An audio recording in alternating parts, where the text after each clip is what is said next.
بسم اللہ الرحمن الرحیم۔ آئیے دیکھتے ہیں سورہ بقرہ کی آیت نمبر 69۔ مزید ویڈیو کے لیے میرے اکاؤنٹ کو فالو کریں اور تفسیر کے ساتھ جاننے کے لیے میرے یوٹیوب چینل کو سبسکرائب کریں۔ بولے کہ دعا کر ہمارے واسطے اپنے رب سے کہ بتا دے ہم کو کیسا ہے اس کا رنگ۔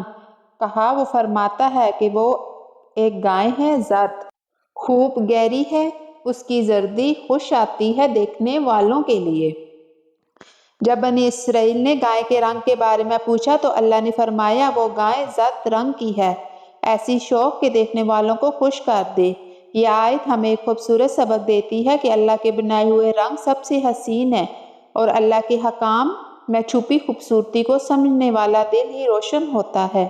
اللہ کے حکام میں حسن تلاش کرو، صرف ظاہری رنگوں میں نہیں بلکہ دل کے ایمان کے رنگ میں۔ جو شخص ایمان کے رنگ میں رنگا جاتا ہے صرف ظاہری رنگوں میں نہیں بلکہ دل کے ایمان کے رنگ، اس کی زندگی میں سکون، روشنی اور خوشی آ جاتی ہے۔